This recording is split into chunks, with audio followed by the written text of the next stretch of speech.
Hi friends, welcome to my channel. நம்ம இந்த வீடியோல எதை பத்தி பார்க்க போறோம்னா by then. இந்த by then யூஸ் பண்ணி சென்டென்ஸ் எப்படி மேக் பண்றது அத பத்தி தான் நம்ம இந்த வீடியோல பார்க்க போறோம். ஓகே फ्रेंड्स, வீடியோக்குள்ள போறதுக்கு முன்னாடி நம்ம சேனலை ஃபர்ஸ்ட் டைம் பாக்குறீங்கன்னா சப்ஸ்கிரைப் பண்ணுங்க. இந்த வீடியோ உங்களுக்கு பிடிச்சிருந்தா லைக் பண்ணுங்க. ஓகே, இந்த வீடியோக்குள்ள போகலாம். ஓகே, இந்த by then அப்படினா அதற்குள் நம்ம சொல்லுவோம்ல பேச்சு வாக்குல அதுக்குள்ள. இப்போ வந்து நான் வந்து 8 மணிக்கு வீட்டுக்கு போயிட்டேன், ஆனா அதுக்குள்ள எங்க அண்ணன் வந்துட்டான் அப்படின்னு சொல்லுவோம்ல. அதே போல நான் வந்து சமைக்க போயிட்டேன், ஆனா அதுக்குள்ள எங்க அம்மா சமைச்சிட்டாங்க அப்படின்னு சொல்லுவோம்ல. அதுக்குள்ள ஒரு விஷயம் நடந்தது அப்படின்னு சொல்லிட்டு சொல்லுவோம்ல, அதுதான். இப்போ இத வந்து நம்ம ஃபியூச்சர் டென்ஸ்லயும் யூஸ் பண்ணலாம். அதே போல நம்ம பாஸ்ட் பெர்ஃபெக்ட் டென்ஸ், இப்போ முடிஞ்சு போனதை பத்தி நம்ம பேசுறோம் அப்படின்னா பாஸ்ட் பெர்ஃபெக்ட் டென்ஸ்ல தான் மேக்ஸிமம் யூஸ் பண்ணுவோம். ஃபியூச்சர்னா நம்ம ஃபியூச்சர். இப்போ நம்ம சொல்லுவோம்ல அதுக்குள்ள அவன் வந்துருவான், அதுக்குள்ள நான் போய் சேர்ந்துருவேன், இப்படி அது ஃபியூச்சரை மெயின் பண்ணி நம்ம பேசும்போது ஃபியூச்சர் பெர்ஃபெக்ட் டென்ஸ்லயும் பேசுவோம், ஃபியூச்சர் டென்ஸ்லயும் நம்ம பேசலாம். மற்றபடி மேக்ஸிமம் பாஸ்ட் பெர்ஃபெக்ட் டென்ஸ்ல இத நம்ம பேசுவோம். ஓகே, இப்போ அதுக்கப்புறம் என்னன்னா இந்த அதற்குள் அதுக்குள்ள அப்படின்னு பை தென் தானே. இந்த பை தென்ன சென்டென்ஸ்க்கு ஃப்ரெண்ட்லி யூஸ் பண்ணலாம், இல்ல சென்டென்ஸ்க்கு பேக்லயே யூஸ் பண்ணலாம். ஓகே, லாஸ்ட் யூஸ் பண்ணலாம். ஃபர்ஸ்ட் ஒன் பாருங்க, அதற்குள் அவன் வந்துட்டான். நம்ம சொல்லுவோம்ல நான் வந்து 8 மணிக்கு வீட்டுக்கு போயிட்டேன், ஆனா அதுக்குள்ள அவன் வந்துட்டான் அப்படின்னு சொல்லுவோமா, அதான் அதற்குள். அப்ப இத வந்து நம்ம லாஸ்ட் எழுதிக்கலாம். பாருங்க, அவன் வந்துட்டான், இந்த சென்டென்ஸ் ஃபர்ஸ்ட் எழுதுவோம். அவன் வந்துட்டான் அப்படின்னா பாஸ்ட் டென்ஸ் முடிஞ்சு போனது. அப்ப இத வந்து மேக்ஸிமம் நம்ம வந்து பாஸ்ட் பெர்ஃபெக்ட் டென்ஸ்ல தான் யூஸ் பண்ணுவோம். ஓகே, அப்ப பாஸ்ட் பெர்ஃபெக்ட் டென்ஸ் படி எப்படி எழுதணும், அவன் சப்ஜெக்ட், அவன்னா he. அதுக்கப்புறம் என்னன்னா had யூஸ் பண்ணணும். ஓகே, எல்லா சப்ஜெக்ட்டுக்குமே பாஸ்ட் பெர்ஃபெக்ட் டென்ஸ்ல எழுதுறீங்கன்னா கண்டிப்பா had வரும். ஓகே, எல்லா சப்ஜெக்ட்டுக்கும் had யூஸ் பண்ணுவோம். ஓகே, அதுக்கு அடுத்து verb. அந்த verb V3 ஃபார்ம்ல இருக்கும். இப்ப verb எது, வந்துட்டான், வரக்கூடிய செயல் நடக்கு. வாரதுக்கு இங்கிலீஷ்ல என்னது, கம் இல்ல arriveன்னு சொல்லுவோம். ஓகே, இப்போ அவன் வந்துட்டான், கம்னா அதோட பாஸ்ட் பெர்ஃபெக்ட் டென்ஸ் படி V3 ஃபார்ம். இது V3 பாருங்க, கம் came, அடுத்து V3யும் கம் தான். Okay, V1 V2 V3 come இல்ல arrivedன்னு சொல்லலாம். ஓகே, அடுத்து நெக்ஸ்ட் என்ன, அதற்குள், அத லாஸ்ட் எழுதணும். அதற்குள்னா by then. இந்த சென்டென்ஸ் ஃபர்ஸ்ட் எழுதினாலும் தப்பு கிடையாது. ஓகே, அப்போ அதுக்குள்ள அவன் வந்துட்டான் அப்படின்னு சொல்லணும்னா அதற்குள், அதுக்குள்ள.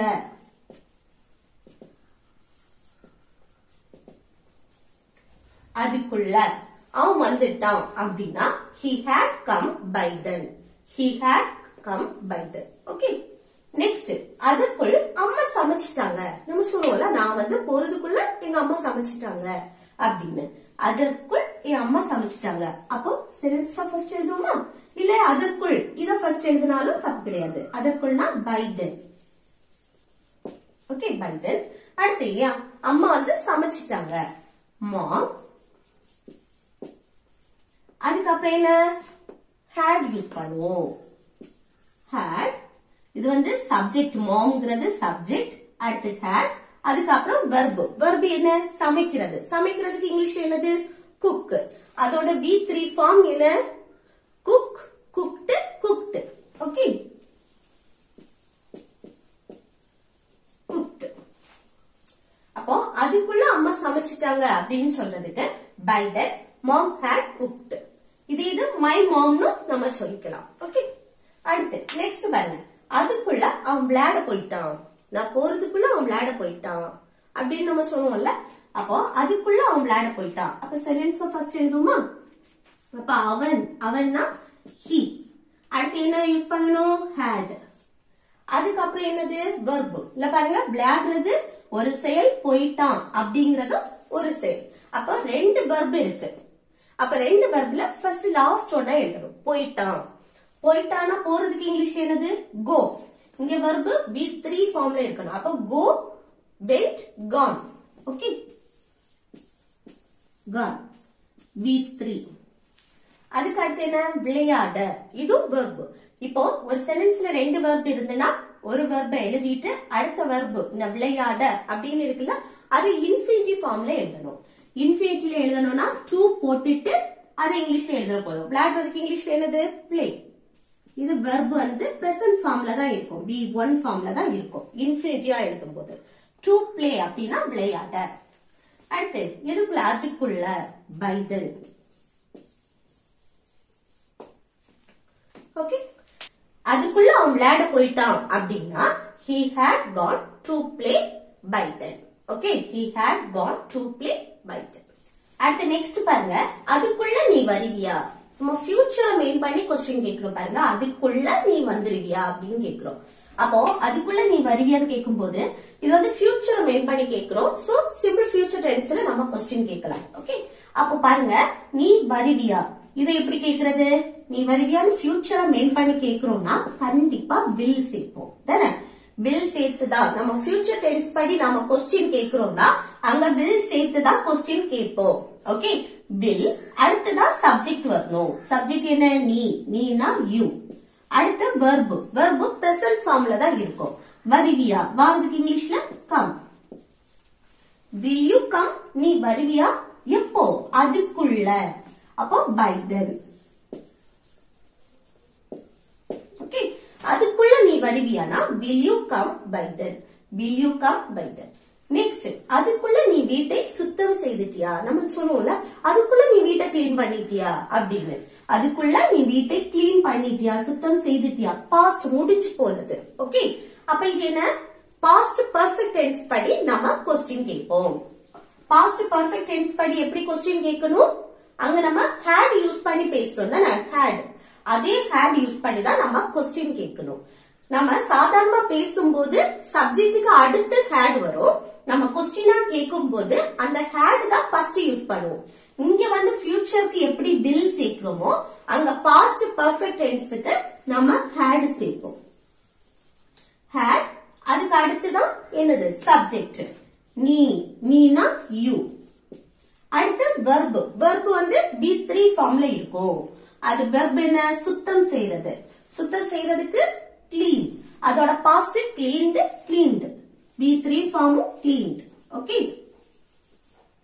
cleaned. அடுத்து எது வீட்டை. the cows, the cows. அடுத்து என்ன வரணும் அதுக்குள்ள. அதுக்குள்ளனா by then. ஓகே, அப்போ அதுக்குள்ள நீ வீட்டை சுத்தம் செய்துட்டியா அப்படின்னு கேக்குறதுக்கு had you cleaned the cows by then. had you cleaned the cows by then. Okay, next அதுக்குள்ள அவ என்ன பாத்துட்டா. நம்ம சொல்லுவோம்ல அதுக்குள்ள அவ என்ன பாத்துட்டா அப்படின்னு. அப்போ அதுக்குள்ள அவ என்ன பார்த்து விட்டாள் பார்த்துட்டா அப்படின்னா பாஸ்ட் முடிஞ்சது. அப்ப பாஸ்ட் பெர்ஃபெக்ட் டென்ஸ் படி நம்ம பேசணும். அப்ப என்ன ஃபர்ஸ்ட் அவ என்ன பாத்துட்டா இந்த சென்டென்ஸ் ஃபர்ஸ்ட் எழுதுவோம் she. அடுத்து had. அடுத்து verb, verb என்ன பாக்குறது. பாக்குறதுக்கு இங்கிலீஷ்ல என்னது see. அதோட past saw, past participle seen. V3 form. Okay, see. அடுத்து யார பாத்துட்டா என்னை, என்னைனா me. அப்ப அவ என்ன பாத்துட்டா அப்படின்னா she had seen me. she had seen me. Okay, அடுத்து எப்போ அதுக்குள்ள. அதுக்குள்ளனா by then. அப்போ அதுக்குள்ள அவ என்ன பாத்துட்டா அப்படின்னு சொல்றதுக்கு she had seen me by then. she had seen me by then. அடுத்து நெக்ஸ்ட் என்ன அதற்குள்ள அவ மாறிட்டா. நம்ம சொல்லுவோம்ல அதுக்குள்ள அவ மாறிட்டா அப்படின்னு. அது எப்படி சொல்றது பாருங்க. அவ மாறிட்டான் பாஸ்ட். அப்போ பாஸ்ட் பெர்ஃபெக்ட் டென்ஸ் படி நம்ம பேசணும். அவன் சப்ஜெக்ட் he. அடுத்து என்ன வரணும் had. அடுத்து மாறுறதுக்கு இங்கிலீஷ்ல சேஞ்ச். அப்போ V3 ஃபார்ம் படி எப்படி வரணும் சேஞ்ச், சேஞ்ச்டு, சேஞ்ச்.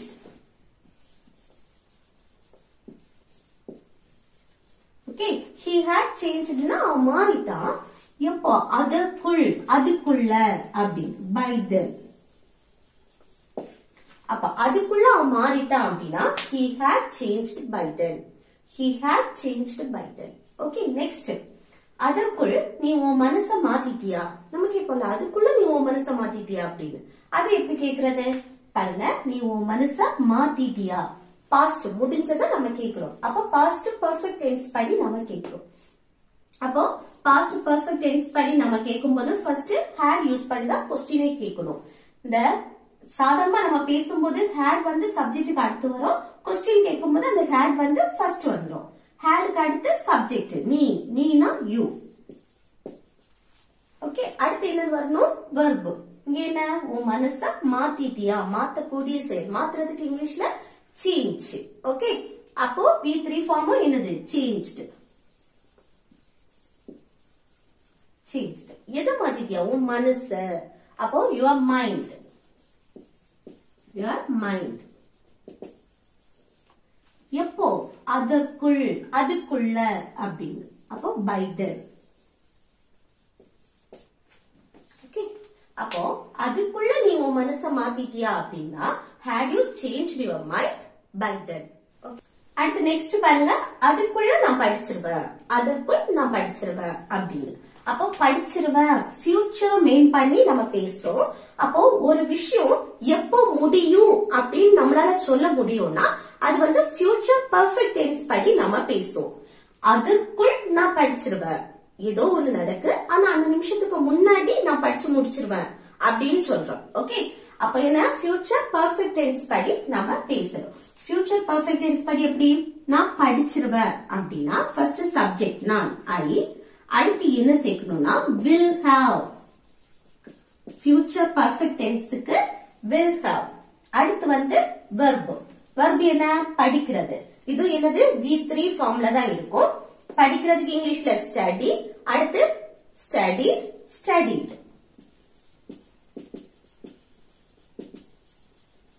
ஓகே, நான் படிச்சிருவேன்னா I will have studied. எதுக்குள்ள? அதற்குள், அதுக்குள்ள by then. அப்ப அதுக்குள்ள நான் படிச்சிருவேன் அப்படின்னு சொல்லும்போது I will have studied by then. I will have studied by then. Okay, next அதற்குள் நான் அங்க இருப்பேன். நம்ம சொல்லுவோம்ல, அதுக்குள்ள நான் அங்க இருப்பேன் அப்படின்னு. அப்ப பாருங்க, இருப்பி அப்படின்னா ஃபியூச்சரை மெயின் பண்ணி பேசுறோம். ஓகே, இன்னொன்னு என்னன்னா இங்க வந்து வெர்பே வரல. ஓகே, வெர்பு வரல. இல்ல வந்து நான் அங்க இருப்பேன் அப்படின்னா அந்த இடத்தை நம்ம மென்ஷன் பண்ணி நம்ம சொல்றோம். அப்ப மெயின் வெர்பு வராத பட்சத்துல நம்ம ஃபியூச்சரை மெயின் பண்ணும்போது நம்ம என்ன சேர்ப்போம்? பி வெர்பு யூஸ் பண்ணி சேர்ப்போம். அப்போ ஃபியூச்சர்னால will be சேர்த்து பேசுவோம். அப்ப எப்படி? ஃபர்ஸ்ட் சப்ஜெக்ட் நான் ஐ, அடுத்து என்ன? will be. இங்க வந்து வெர்பே வராத பட்சத்துல நம்ம என்ன சேர்த்து பேசுவோம்? will be. ஓகே, அடுத்து என்ன வரணும்?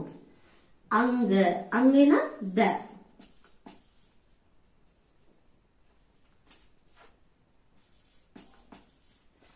I will be there. நான் அங்க இருப்பேன்.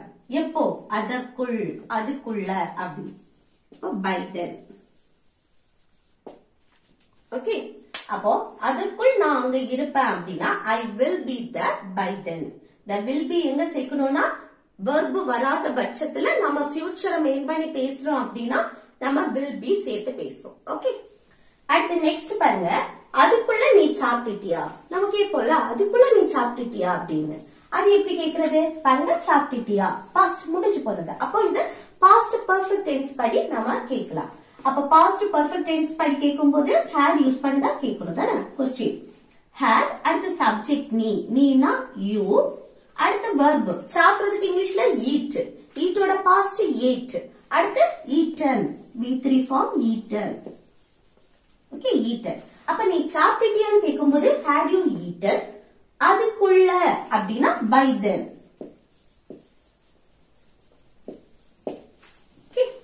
அப்போ அதுக்குள்ள நீ சாப்பிட்டியா? had you eaten by then? had you eaten by then? Okay, next அதுக்குள்ள பஸ் கிளம்பி விட்டது. நம்ம சொல்லுவோம்ல, அதுக்குள்ள பஸ் கிளம்பிட்டு, நான் போறதுக்குள்ள பஸ் கிளம்பிட்டு அப்படின்னு. அப்ப அதுக்குள்ள பஸ் கிளம்பி விட்டதுன்னா பஸ் கிளம்பி விட்டது. அது எப்படி எழுதலாம்? the bus. சப்ஜெக்ட் என்னவா எடுக்கணும்? பஸ். பஸ் பத்தி தானே பேசுறோம். அப்போ பஸ். அடுத்து என்ன வரணும்? had. அடுத்து கிளம்புறதுக்கு இங்கிலீஷ்ல என்னது? leave. ஓகே, அதோட பாஸ்ட் left. அதோட past participle V3 form வந்து left தான். Okay. அப்போ பஸ் கிளம்பி விட்டதுன்னா the bus had left. The bus had left. அதுக்குள்ள அப்போ by then. Okay. அப்போ அதுக்குள்ள பஸ் கிளம்பி விட்டது அப்படின்னா the bus had left by then. The bus had left by then. Okay. அடுத்து நெக்ஸ்ட் பாருங்க, அதுக்குள்ள என்னால் இதை செய்ய முடியாது. நம்ம சொல்லுவோம்ல, அதுக்குள்ள எல்லாம் என்னால இதை செய்ய முடியாது அப்படின்னு சொல்லுவோமா, அது எப்படி சொல்றது பாருங்க. முடியாது, ஒரு விஷயத்த என்னால செய்ய முடியும், முடியும்னா நம்ம அங்க கேன் யூஸ் பண்ணுவோம். முடியாது அப்படின்னா நெகட்டிவ் cannot, இல்லைன்னா ஷார்ட்டா can't. ஓகே, இது வந்து மாடல் வெர்ப்ஸ். இந்த கேன், ஷுட், வுட், மஸ்ட் இதெல்லாம் இருக்குல்ல. இப்போ நம்ம வந்து மாடல் வெர்ப்ஸ்லயும் நம்ம இந்த பை தென் யூஸ் பண்ணலாம். ஓகே, அப்ப அதுக்குள்ள என்னால் இதை செய்ய முடியாதுன்னா நெகட்டிவ் ஃபார்ம். அப்போ cannot யூஸ் பண்ணி நம்ம பேசணும். cannot இல்லனா can't. அப்ப பாருங்க, ஃபர்ஸ்ட் சப்ஜெக்ட் என்னால், என்னால்னா ஐ. அடுத்து என்ன வரணும், சப்ஜெக்ட்டுக்கு அடுத்து நம்ம அந்த மாடல் வெர்ப்ஸ் யூஸ் பண்ணணும். Negative can't. அடுத்து என்ன வரணும், verb. இதை செய்ய முடியாது, செய்யறது, செய்யறதுக்கு இங்கிலீஷ்ல do. இந்த மாடல் வெர்ப்ஸ் வந்தாலே அடுத்து வர verb வந்து எப்பவுமே present formல தான் இருக்கும். ஓகே, அடுத்து இதை, இதைனா this. அப்ப என்னால் இதை செய்ய முடியாதுன்னா I can't do this. அதற்குள், அதுக்குள்ள அப்படின்னா by then. ஓகே, அப்ப அதுக்குள்ள என்னால இதை செய்ய முடியாது அப்படின்னா I can't do this by then. Okay, இது அதுக்குள்ள என்னால் இதை செய்ய முடியும், முடியும்னு பாசிட்டிவா நான் சொல்றேன். அப்ப இங்க என்ன யூஸ் பண்ணணும், I can do this by then. I can do this by then. Okay, அடுத்து நெக்ஸ்ட் பாருங்க, அதற்குள் அவள் அங்கிருந்து கிளம்பி விட்டாள். நம்ம சொல்லுவோம்ல, அதுக்குள்ள அவ அங்கிருந்து கிளம்பிட்டா அப்படின்னு சொல்லுவோமா, அது எப்படி சொல்றது பாருங்க. அதுக்குள்ள அவ அங்கிருந்து கிளம்பிட்டா, இது எப்படி சொல்றதுன்னு கமெண்ட் பாக்ஸ்ல கமெண்ட் பண்ணுங்க. ஓகே ஃப்ரெண்ட்ஸ், இந்த வீடியோ உங்களுக்கு யூஸ்ஃபுல்லா இருக்கும்னு நினைக்கிறேன். யூஸ்ஃபுல்லா இருந்துச்சுன்னா இந்த வீடியோக்கு லைக் பண்ணுங்க, உங்க ஃப்ரெண்ட்ஸ்க்கு ஷேர் பண்ணுங்க.